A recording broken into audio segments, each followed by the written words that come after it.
running any cold email campaigns at the moment because you got too many leads, too much client work to fulfill, and too much to do.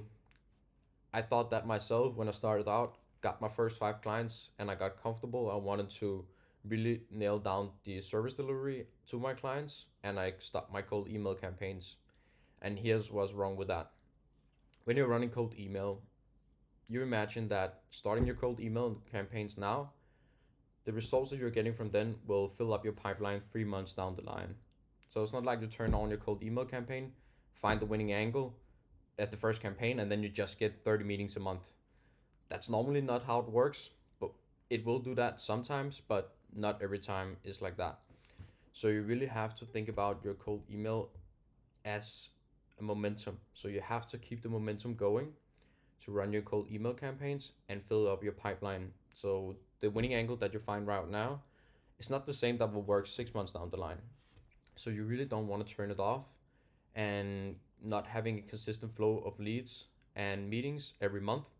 So let's say you have 5 clients or 8 clients and you feel like you can't handle it anymore. That's completely fine. Just scale down on the volume that you're sending every day.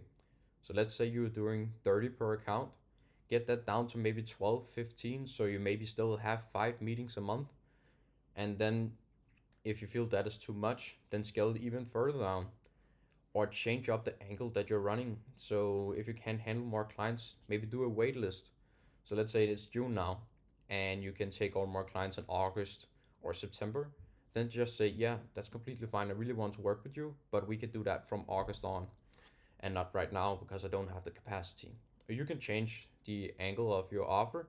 So if you're doing a done for you service, which is taking on the client and doing the service for them, then do a done with you service. So you're selling your knowledge and your experience in cold email and helping companies set up their own system that they own so they don't rely on you. That's a really good way to change up things. And then you're coaching them. So let's say you're doing this done with your service and you're charging 2,000 euros for setting up the system and coaching them. Then you're maybe giving them 3 hours of coaching for 2,000 euros. And you can't tell me that you can't find 3 hours in your schedule in the next 2 weeks of helping a client setting systems up for them. So that's how you change it up. You can always, if you are into podcast and you want to get on a podcast, then you can just reach out to podcasters and say, hey, can I get on your podcast? Just find the winning angle, of course, in that sector. But you can always change it up, and you really want to keep the momentum going and then just change up what service that you provide or can get yourself. So never turn it off because then you're still keeping your accounts warm, the domains are still warm, and you don't lose the momentum.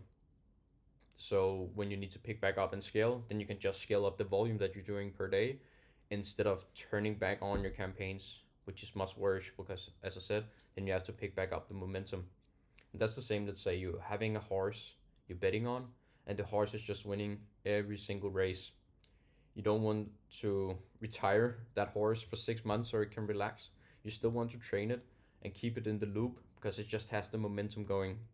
So after 2 wins, you just don't take the horse off the race. You, of course, get it to run more races to you eventually get more money in your bank account, which is probably the goal when betting on horses. I'm not that into that, but this is just an example. So really just want to get that going, get that pipeline going for yourself so you don't lose anything and sit there and get stuck 3 months down the line because you turned off your campaigns. So that's a really, really, really big mistake that I see a lot of agencies do. And I did that myself as well. So I learned by my own mistakes and I'm never going to do that again. So change it up, see how it works, and you can always outsource your services. So if you can handle inbox management, then outsource it. If you can handle lead generation and find the lead source, find the leads for the clients, outsource it. You can get that VA on Fiverr or Upwork or in Facebook groups, Instagram. I don't care. Just find someone that you can outsource the service to so you can take on more clients because you, of course, have to find out what your goal is with your agency. But having 5 clients, 6 clients, that probably won't get you to where you want. So just outsource it and find another way to keep the agency growing and you growing as well.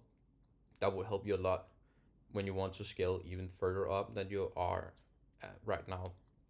So yeah, this is just a tip for you to go over so you don't make the same mistake as I do and I did. So yeah, I hope you found this video valuable. If you have any questions, please let me know in the comments, and I'll see you in the next one. Bye.